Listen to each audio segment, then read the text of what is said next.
Assalamu alaikum dear students. Here is Kumail Haider and welcome to the octahedron chemistry classes. आज का हमारा lecture second year chemistry के ऊपर है बेटा। और सेकेंड ईयर केमिस्ट्री का जो पहला चैप्टर हमने पढ़ना है वो है इलेक्ट्रोकेमिस्ट्री। चैप्टर नंबर 1 आपके फॉर्मेटिव में है तो ऑब्वियसली हम वो नहीं पढ़ेंगे। चैप्टर नंबर 2 से हम अपने लेक्चर सीरीज स्टार्ट करने जा रहे हैं बेटा। चैप्टर नंबर 2 से तो इस चैप्टर नंबर 2 का नाम है इलेक्ट्रोकेमिस्ट्री और इसका आज पहला लेक्चर है इलेक्ट्रोकेमिस्ट्री का। तो लेट्स स्टार्ट। आज का लेक्चर हम स्टार्ट करते हैं, ठीक है। इलेक्ट्रोकेमिस्ट्री। अच्छा जी, देखिए the word electro and chemistry, मतलब इसमें दो वर्ड है ना, एक इलेक्ट्रो है, दूसरा केमिस्ट्री है। इलेक्ट्रो का मतलब होती है इलेक्ट्रिकल एनर्जी और केमिस्ट्री मींस केमिकल एनर्जी, मतलब यहाँ पे आप केमिकल्स के बारे में बात कर सकते हैं। तो यहाँ पे electrochemistry is the branch of chemistry that deal with the study of interconversion of electrical energy into chemical energy and chemical energy into electrical energy, मतलब इलेक्ट्रिकल एनर्जी और केमिकल एनर्जी का आपस में इंटर कन्वर्जन है। मतलब एक chemistry का एक ऐसा ब्रांच है जिसमें हम क्या पढ़ेंगे बेटा, इलेक्ट्रिकल एनर्जी को केमिकल एनर्जी में कैसे कन्वर्ट करेंगे और केमिकल एनर्जी को इलेक्ट्रिकल एनर्जी में कैसे कन्वर्ट करेंगे, हम ये पढ़ेंगे। और इस इलेक्ट्रोकेमिस्ट्री का जो चैप्टर है बेटा, इसमें ये थोड़ा सा टेक्निकल है। इसके अंदर जाहिर बात है बेटा, जो प्रीवियस आपने 9th ग्रेड में पढ़ी है वो इलेक्ट्रोकेमिस्ट्री तो इसमें नहीं है, बेसिक चीजें हैं, लेकिन डिटेल है थोड़ा ज्यादा। और इसमें इस चैप्टर के अंदर जो मेन हमारे पास यहाँ पे इम्पोर्टेंट इस चैप्टर की जो होगी वो ये है बेटा कि इस चैप्टर से लॉन्ग क्वेश्चन लाजमी आता है। तो इसमें एक तो आपके पास बैलेंसिंग ऑफ रिडॉक्स इक्वेशंस है, ठीक है, वो बड़ा इंपॉर्टेंट है लॉन्ग क्वेश्चन के हवाले से। इसके बाद इलेक्ट्रोकेमिकल सेल है जिसमें हमने गैल्वेनिक सेल और इलेक्ट्रोलाइटिक सेल को पढ़ना है, डिटेल में उनके टाइप्स को देखनी है और साथ में इलेक्ट्रोकेमिकल सीरीज को हमने पढ़ना है। तो ये इंपॉर्टेंट चैप्टर है। तो स्टार्ट करते हैं बेटा। इलेक्ट्रोकेमिस्ट्री किसे कहते हैं, डिफाइन करते हैं, the branch of chemistry, the branch of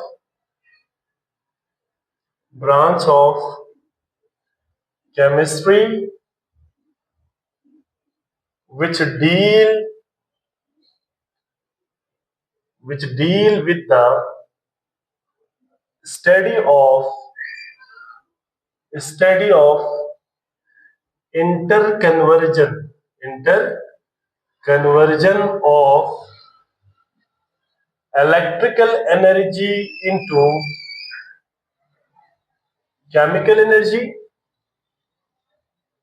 into chemical energy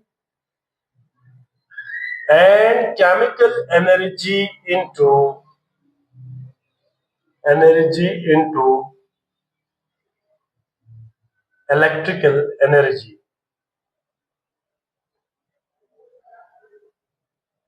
is called electrochemistry। इसको हम क्या कहेंगे, इलेक्ट्रोकेमिस्ट्री कहेंगे, ठीक है। So the branch of chemistry which deal with the study of interconversion of electrical energy into chemical energy and chemical energy into electrical energy is to be known as electrochemistry। अब यहाँ पे दो किस्म की energy की बात हमने की है बेटा। एक हमने यहाँ पे बात की है इलेक्ट्रिकल एनर्जी की, है ना, यहाँ पे मैं इसको जरा लिखता हूँ, इलेक्ट्रिकल एनर्जी। और दूसरी यहाँ पे मैंने लिखा है दैट इज, यहाँ पे मैं लिखता हूँ केमिकल एनर्जी। अच्छा, इलेक्ट्रिकल एनर्जी दो किस्म की हमारे पास यहाँ पे एनर्जीज है, एक इलेक्ट्रिकल एनर्जी और दूसरी क्या है बेटा, केमिकल एनर्जी। अब इलेक्ट्रिकल एनर्जी को हमने कन्वर्ट करना है किसमें, केमिकल एनर्जी में, और केमिकल एनर्जी को कन्वर्ट करना है किसमें, इलेक्ट्रिकल में। मतलब आप ये समझिए कि इलेक्ट्रिकल एनर्जी को कन्वर्ट करना है किसमें, केमिकल एनर्जी में, ठीक है, और केमिकल एनर्जी को कन्वर्ट करना है किसमें, हमने इलेक्ट्रिकल एनर्जी में। अच्छा, याद रखिएगा कि इलेक्ट्रिकल एनर्जी को केमिकल एनर्जी के अंदर जिस सेल में की जाती है उस सेल का नाम है बेटा इलेक्ट्रोलाइटिक सेल। क्या नाम है, इलेक्ट्रोलाइटिक सेल। और केमिकल एनर्जी को इलेक्ट्रिकल एनर्जी में कन्वर्ट करने वाला जो सेल होगा या जिस सेल के अंदर हम करेंगे उस सेल का नाम क्या होगा बेटा, गैल्वेनिक सेल। गैल्वेनिक सेल, या इसका एक और नाम भी है बेटा वोल्टाइक सेल। Voltaic cell. तो these are two different electrochemical cells which are used to convert the electrical energy into chemical energy and chemical energy into electrical energy। ये आप लोगों ने याद रखनी, मतलब इलेक्ट्रिकल एनर्जी को केमिकल एनर्जी में कन्वर्ट करने के लिए जो सेल हम यूज करेंगे उसको हम इलेक्ट्रोलाइटिक सेल करेंगे, आगे हम डिटेल पढ़ेंगे इसको। और दूसरा जो केमिकल एनर्जी को इलेक्ट्रिकल एनर्जी में कन्वर्ट करने के लिए हम जो सेल यूज करते हैं इसको क्या कहते हैं, गैल्वेनिक सेल या वोल्टाइक सेल। ठीक है। अच्छा, अब इसके अंदर कुछ बेसिक कॉन्सेप्ट्स है जो आप लोगों ने याद रखनी है, जिसमें ऑक्सीडेशन क्या होती है, रिडक्शन क्या होती है, रिडॉक्स रिएक्शन क्या है, और आपकी बुक में एक एग्जांपल भी दिया हुआ 2.1, वो भी हम यहाँ पे डिस्कस करेंगे। ठीक है। अच्छा जी, तो ऑक्सीडेशन किसे कहते हैं बेटा, देखिए अगर हम ऑक्सीडेशन को डिफाइन करें ना, तो ऑक्सीडेशन मींस, ऑक्सीडेशन का क्या मतलब है बेटा, यहाँ पे या तो ऑक्सीजन की एडिशन हो जाए या हाइड्रोजन की रिमूवल हो जाए, या लॉस ऑफ इलेक्ट्रॉन हो जाए, या इंक्रीज इन ऑक्सीडेशन स्टेट हो जाए, क्या कहलाता है, ऑक्सीडेशन। और इसका रिवर्स क्या है, रिडक्शन। ठीक है। अभी हम देखते हैं एग्जांपल भी इसमें हम करते हैं साथ में। क्या है बेटा, पहला point, first point is oxidation में क्या होगा बेटा, एडिशन ऑफ व्हाट, ऑक्सीजन। ठीक है, किसी भी केमिकल स्पीशीज के अंदर रिएक्शन के दौरान। ठीक है। दूसरा क्या होगा बेटा, रिमूवल ऑफ हाइड्रोजन और लॉस ऑफ इलेक्ट्रॉन का लॉस भी हो सकता है। ठीक है। या इंक्रीज इन ऑक्सीडेशन स्टेट। ठीक है, ऑक्सीडेशन स्टेट। तो ये क्या कहलाता है बेटा, ऑक्सीडेशन। इसके अलावा अगर ऑर्गेनिक केमिस्ट्री की टर्म में अगर हम ऑक्सीडेशन को डिफाइन करें तो increase in the number of carbon to oxygen bond या decrease in the number of carbon to hydrogen bond. ये भी चलिए लिख के रखते हैं, क्या है बेटा, इंक्रीज इन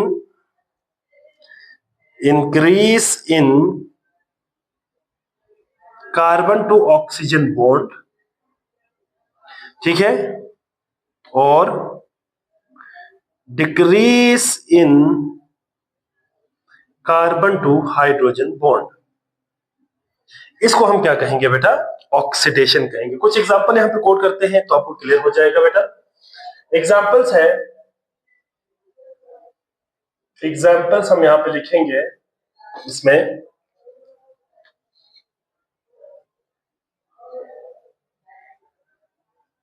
एग्जांपल हम लिखेंगे बेटा इसमें।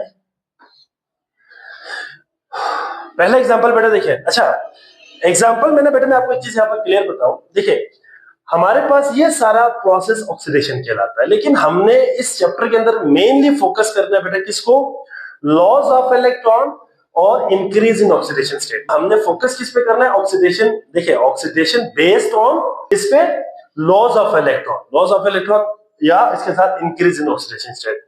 तो इस बेस पे हम देखेंगे, बाकी सारा भी ऑक्सीडेशन कहलाता है, लेकिन आगे कहीं पे यूज हो जाते तो अगर आपको वहां पे कहीं पे मिल जाए तो आप ये समझ लेना कि ऑक्सीडेशन है।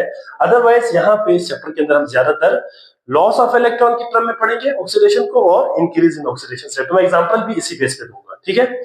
So we have an example like, for example loss of electron के हिसाब से करें तो फॉर एग्जांपल पहला यहाँ पे हम करेंगे, लेट्स सपोज सोडियम Na। अच्छा यहाँ पे याद रखिएगा फिजिकल स्टेट लिखनी है गैसियस।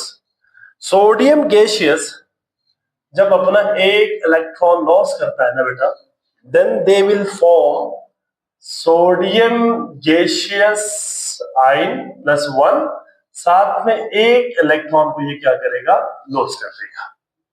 अब आप देखिए लॉस ऑफ इलेक्ट्रॉन हुआ, ऑक्सीडेशन, और अगर आप यहाँ पे ऑक्सीडेशन स्टेट देखें तो इसमें जीरो होता है, हम आगे पढ़ेंगे। फ्री एलिमेंट्स की केस में क्या होगा, ऑक्सीडेशन स्टेट जीरो है, अब जीरो से +1 हो गया, इसका मतलब इंक्रीज इन ऑक्सीडेशन स्टेट हो गया। इसी तरह से बेटा हम एक और एग्जांपल भी यहाँ पे कोट करते हैं, that is for example we have magnesium Mg gaseous अगर अपना एक electron loss, sorry 2 electron loss करते हैं, then they will form Mg gaseous +2 electron would be loss. इसी तरह से अगर हम एल्युमिनियम की बात करें, Al gaseous है, ठीक है, और ये अपना एक इलेक्ट्रॉन लॉस करता है, तो सॉरी एक इलेक्ट्रॉन नहीं, यहाँ पे 3 इलेक्ट्रॉन लॉस होगा, तो यहां बनेगा Al+3 गैसियस, साथ में 3 इलेक्ट्रॉन लॉस होगा। तो आप जरा गौर से देखें तो इन सब में लॉस ऑफ इलेक्ट्रॉन हो रहा है और इन सब में ऑक्सीडेशन स्टेट क्या हो रही है, ऑक्सीडेशन स्टेट कहे या ऑक्सीडेशन नंबर कहे, इंक्रीज हो रही है। इसको हम क्या कहते हैं, ऑक्सीडेशन कहते हैं। ठीक है, अगर आप एक और चीज भी यहाँ पे करना चाहे वो भी एग्जांपल भी दे सकते हैं। For example we have zinc gaseous atom, ठीक है, और यहाँ पे इलेक्ट्रॉन लॉस करे, then they will form Zn+2 gaseous, साथ में क्या बनेगा, 2 इलेक्ट्रॉन लॉस होगा। तो ये भी एग्जांपल आप यहाँ पे कोट कर सकते हैं। तो अब इसका रिवर्स क्या है, रिडक्शन है, तो मैं टाइम वेस्ट किए बगैर जल्दी जल्दी इसको लिख देता हूं बेटा। पहला point, addition of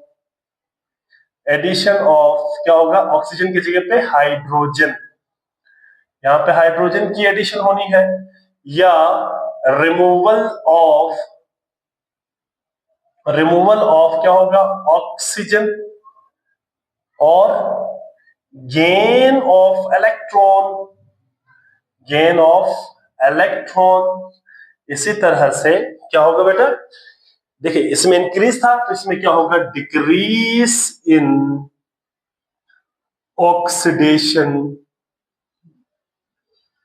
oxidation state.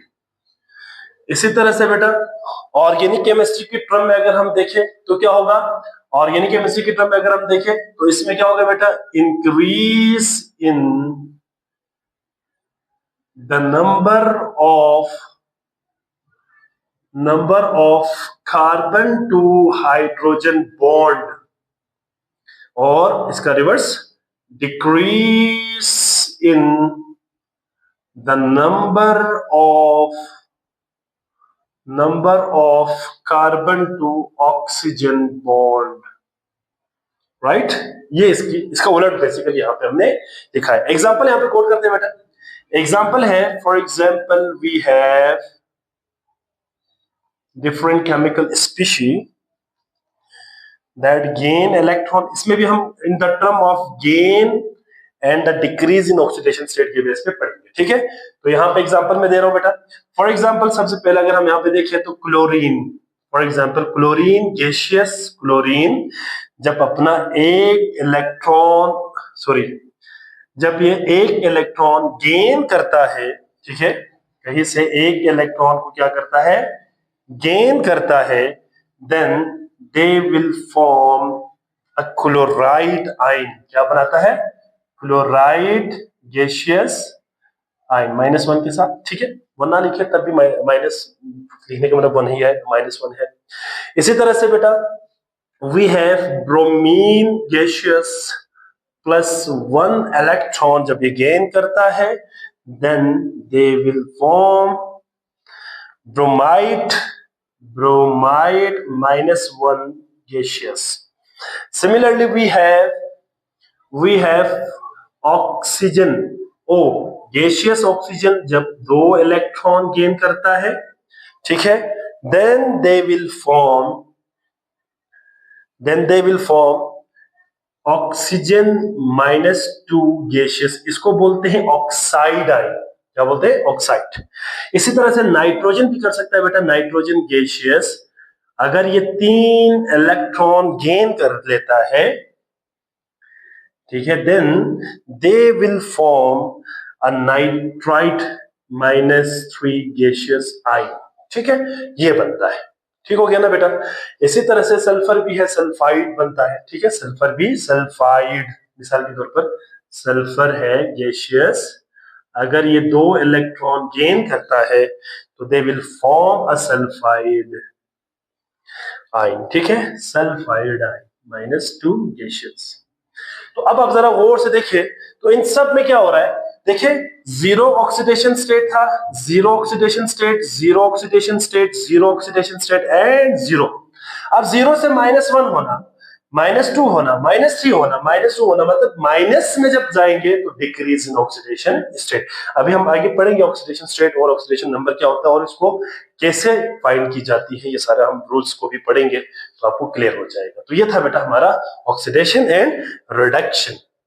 इसके बाद आता है रिडॉक्स रिएक्शन। क्या होता है, देखिए the word redox is a combination of 2 words RED, RED देखो, और ऑक्स, OX, रेड और ऑक्स। अच्छा, RED मतलब ये वर्ड क्या है, this word is basically reduction, reduction, और इसको क्या कहेंगे, ऑक्सीडेशन। तो ऐसा रिएक्शन जिसमें ऑक्सीडेशन और reduction reaction simultaneously takes place हो, रिडॉक्स रिएक्शन कहलाता है। ठीक है, the reaction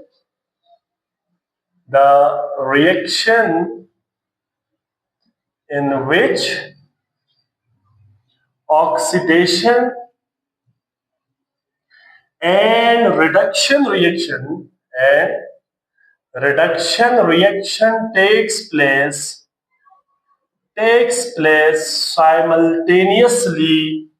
simultaneously is called, simultaneously का मतलब क्या होता है, at a time, simultaneously is called redox reaction। redox reaction इसमें क्या होगा बेटा, कोई भी रिएक्शन में किसी एक रिएक्टेंट की ऑक्सीडेशन होगी और दूसरे की क्या होती है, रिडक्शन। मतलब एक जो है रिएक्टेंट ऑक्सीडेशन करेगा ऑक्सीडेशन होगी उसके ऊपर, और दूसरे के ऊपर क्या होगी, रिडक्शन होगी। ऐसा नहीं होगा कि भाई एक ही स्पीशीज के ऊपर ऑक्सीडेशन भी हो और रिडक्शन भी हो, ऐसा रिएक्शन होता है, उनको डिसप्रोपोर्शनेशन रिएक्शन कहते हैं, हम आगे पढ़ेंगे। लेकिन यहाँ पे रिडॉक्स रिएक्शन में एक केमिकल स्पीशीज के ऊपर ऑक्सीडेशन, दूसरे के ऊपर रिडक्शन होती है। ठीक है, इसकी एक एग्जांपल यहाँ पे हम कोट करते हैं। फॉर एग्जांपल देखिए, एक सिंपल रिएक्शंस में करूंगा इसको। फॉर एग्जांपल बेटा सोडियम क्लोराइड की फॉर्मेशन अगर आप देखें, let's suppose we have Na sodium plus chlorine Cl2। ठीक है, they will react together to form, we now that NaCl, sodium chloride क्या बनाता है, सोडियम क्लोराइड बनाता है। अगर आप जरा गौर से देखें तो सोडियम की ऑक्सीडेशन स्टेट यहाँ पे क्या है, यहाँ पे 0, क्लोरीन की ऑक्सीडेशन स्टेट भी क्या है, 0, सोडियम की +1 और क्लोरीन की -1, क्लोराइड की -1। अब आप जरा गौर से देखें तो सोडियम 0 से कहां चला गया बेटा, 0 से चला गया है +1 पे, तो इंक्रीज इन ऑक्सीडेशन स्टेट हुआ। And now we know that increase in the oxidation state is known as oxidation, इसको हम क्या कहेंगे, ऑक्सीडेशन। और सोडियम के बाद क्लोरीन 0 से कहां चला गया है, -1 में, तो -1 होना 0 से क्या कहलाता है, रिडक्शन। क्या कहलाता है, रिडक्शन कहलाता है। ठीक हो गया बेटा, तो ये था रिडॉक्स रिएक्शन। इसके बाद आपकी बुक उन्होंने एक एग्जांपल दिया 2.1, बेसिकली एक एक्सपेरिमेंट है। ठीक है, एक्सपेरिमेंटल वर्क है 2.1, उसको मैं जरा यहाँ पे एलोबरेट करता हूँ बेटा। इसमें क्या है बेटा कि हमारे पास सपोज करते हैं कि एक हाफ सेल है। ठीक है, एक हाफ सेल है जिसमें एक इलेक्ट्रोड है। ये इलेक्ट्रोड बेसिकली किससे बना हुआ है, जिंक से बना हुआ है, जिंक रॉड है, this is basically zinc rod. ठीक है, आपने क्या करना है बेटा, जिंक रॉड को डिप करना है आपने एक 1 molar aqueous solution of copper sulphate में। ठीक है, this is the 1 molar copper sulphate solution. अगर आप इसको कॉपर सल्फेट सॉल्यूशन के अंदर क्या करें, इसको डिप करें। अब आपने पॉइंट को डिस्टेंड करना है जो मैं कहना चाह रहा हूं, ठीक है। देखिए 1 मोलर कॉपर सल्फेट सोल्यूशन का मतलब क्या है? 1 मोलर कॉपर सल्फेट का मतलब ये है कि यहां पे कॉपर के आयंस होंगे, Cu+2 के आयंस होंगे बेटा, और सल्फेट के आयंस होंगे -2, अगेन Cu2+2 एंड SO4 -2, ये आयंस होंगे इसके अंदर, ठीक है। अच्छा जी, याद रखिएगा ये जो कॉपर सल्फेट का सोल्यूशन है ना बेटा, इसका कलर होता है ब्लू कलर। कौन सी कलर होती है? ब्लू कलर होती है। अब देखिए, जो है आप जिंक रॉड को कॉपर सल्फेट के सोल्यूशन के अंदर डिप करेंगे ना बेटा, तो होता ये है कि ये जो जिंक रॉड के अंदर, देखिए जिंक रॉड के अंदर क्या है? जिंक रॉड के अंदर जिंक के एटम इस तरह से जुड़ा हुआ है ना, एक दूसरे के साथ क्लोजली पैक्ड है, क्लोजली पैक्ड है। तो ये क्या करेगा? जिंक, देखिए जिंक क्या करेगा? जिंक के एटम टूट के सॉल्यूशन के अंदर आना शुरू करेगा, ठीक है। अब जिंक के एटम सॉल्यूशन के अंदर जब आएंगे तो वो अपना इलेक्ट्रॉन लॉस करके आता है। बेसिकली ये ऑक्सीडेशन रिडक्शन को समझाने के लिए एक्सपेरिमेंट है। जिंक अपना इलेक्ट्रॉन इसी रॉड के ऊपर लॉस करके ही आएंगे, इस मेटालिक लैटिस के अंदर अपने इलेक्ट्रॉन को लॉस करके आएंगे, ठीक है। और किस फॉर्म में आएगा? Zn+2 के फॉर्म में आएगा, ठीक है। तो यहां पे जरा देखिएगा कि इस रॉड से जिंक सोल्यूशन के अंदर आना शुरू करेगा, Zn+2 इसी तरह से, ठीक है। Zn+2 इस तरह से टूटता हुआ सोल्यूशन के अंदर आएगा, +2। थोड़ा सा मैं छोटा करके बना रहा हूं, यहाँ पे जगह कम है। Zn+2, ठीक हो गया। अब जो कॉपर है ना बेटा, वो क्या करेगा? वो कॉपर इसी, इधर देखिए बेटा, कॉपर जो है क्या करेगा? इसी आयन को ना, ये जो आयन है ये क्या करेगा? इस मेटालिक लैटिस की तरफ जाएगा, और मेटालिक लैटिस की तरफ जाके जो इलेक्ट्रॉन जिंक ने लॉस किया था उसी को गेन करता है, और गेन करके क्या करेगा बेटा? वो खुद इस जिंक रॉड के ऊपर डिपॉजिट होना शुरू होगा, ठीक है। अब जब इसके ऊपर डिपॉजिट हो जाएगी ना बेटा जिंक रॉड के ऊपर, तो कॉपर का जो ब्लू कलर का सोल्यूशन डिस्चार्ज हो जाएगा, खत्म हो जाएगा, और इस रॉड के ऊपर आपको ब्राउन कलर की लेयर नजर आती है। किसकी लेयर नजर आती है? ब्राउन कलर की layer, brown layer, brown layer of, you can say, copper आपको नजर आएगा, ठीक है। इस एक्सपेरिमेंट को बेसिकली हम क्या, इस एक्सपेरिमेंट को हम बेसिकली ऑक्सीडेशन एंड रिडक्शन के सेंस में पढ़ सकते हैं। तो यहाँ पे अगर आप जरा देखें तो जिंक इलेक्ट्रॉन लॉस कर रहा है, इसकी ऑक्सीडेशन हो रही है, कॉपर इलेक्ट्रॉन गेन कर रहा है, इसकी रिडक्शन हो रही है। तो हम यहाँ पे कह सकते हैं बेटा, when a zinc rod is dipped into an aqueous solution of क्या है बेटा? कॉपर सल्फेट, कॉपर सल्फेट, ठीक है। अब यहाँ पे कॉपर सल्फेट का कलर क्या होता है बेटा? यहाँ पे मैं लिखता हूं ब्लू, ब्लू सोल्यूशन, ठीक है, ब्लू सोल्यूशन। देन क्या होगा बेटा? Than copper ions deposit on the zinc rod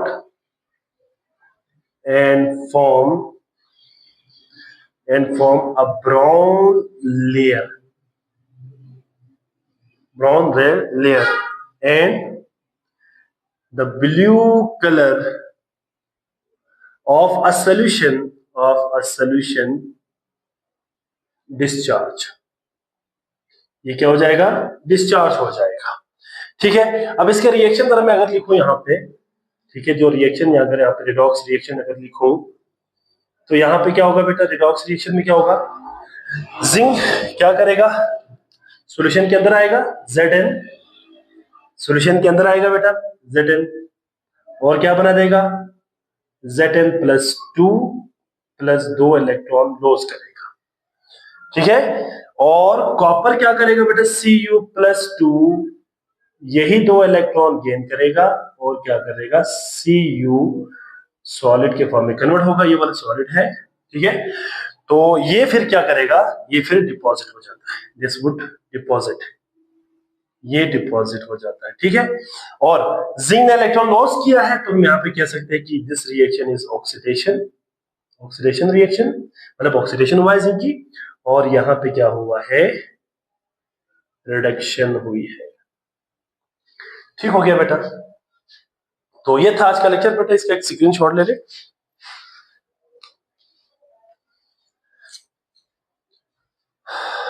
ji, I hope so बेटा, आज का लेक्चर आपको समझ आ गए होंगे। बहुत ही सिंपल लेक्चर था बेटा, बड़ा प्रिसाइज करके एक्सप्लेन करके मैंने इसको समझा दिया है। आई होप सो आप तमाम बच्चों को समझ आ गए होंगे। अगर आपको समझ ना आए बेटा, कोई कोई क्यूरी है, आपकी कोई बात समझ ना आई हो, तो आप कमेंट सेक्शन में लाजमी कमेंट करें, इंशाल्लाह मैं आपको वहां पे आंसर करूंगा, ठीक है। और लेक्चर को अच्छे से नोट करें, साथ साथ आपके पास नोट्स भी तैयार हो जाएंगे इसके साथ साथ, लेक्चर के साथ साथ बेटा ईच एंड एवरीथिंग इंशाल्लाह मैं यहाँ पे कवर करूंगा। और बाकी कुछ बच्चे मुझे बता रहे थे कि सर लेक्चर जो है वो अब लेट हो गया, अब काफी दिनों के बाद लेक्चर अपलोड हो रहा है। तो बेटा बेसिकली हमारा सेशन जो है वो पीक पे है, यहाँ बेसिकली गिलगित बल्तिस्तान के अंदर जो है हमारा जो सेशन होता है ना, वो इस गर्मियों में पीक पे होता है, क्योंकि हमारे यहाँ पे विंटर वेकेशन होती है, समर वेकेशन नहीं होता। तो यहाँ पे सेशन इस वक्त पीक पे है, तो क्लासेस बहुत ज्यादा है, तो इतना टाइम अपलोडिंग के लिए नहीं हो रहा। तो मैं रिकॉर्डिंग तो कर रहा हूँ, शाम टाइम पे मैं डेली एक एक लेक्चर डेली मैं रिकॉर्ड कर रहा हूँ। इसमें 10th क्लास की भी रिकॉर्डिंग कर रहा हूँ, फर्स्ट ईयर की भी है और सेकेंड ईयर की भी मैं कर रहा हूँ साथ साथ। तो रिकॉर्डिंग तो मेरा पूरा वीक चलेगा, ठीक है, क्योंकि मैंने शाम टाइम पे इसको करना है। लेकिन अपलोडिंग में ऑब्वियसली टाइम लगता है, आपको भी पता है कि इस पे एडिटिंग वगैरह और इसके बाद थंबनेल वगैरह बनाना, फिर इसके बाद अपलोडिंग ही इतना टाइम लेता है, तो इस पे इतना टाइम बेसिकली मिलता नहीं, थोड़ा सा मसरूफियत की वजह से मैंने अब इसका ये एक प्लान बना दिया है कि भाई हर वीकेंड पे मैं लेक्चर्स को अपलोड करूंगा, जितना उस वीक के अंदर मैं रिकॉर्ड करूंगा। जैसे कि 10th, फर्स्ट ईयर और सेकेंड ईयर तीनों क्लासेस के लेक्चर्स जो है इंशाल्लाह आपको हर वीकेंड पे मिला करेंगे। तो हर वीकेंड पे आप लाजमी चेक किया करें, प्लेलिस्ट आपको वहां से मिल जाएंगे, ठीक है। और लेक्चर्स को अच्छे से समझे बेटा, और बाकी अपने दोस्तों में भी शेयर करें।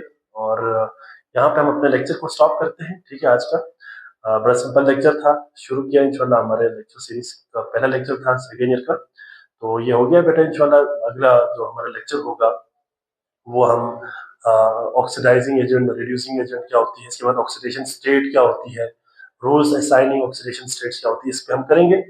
और इंशाल्लाह बेटा बाकी तमाम टॉपिक्स भी इसी तरह से हम कवर करेंगे। तो यहाँ पे लेक्चर स्टॉप करते हैं, अपना बहुत सारा ख्याल रखिएगा, अल्लाह हाफिज।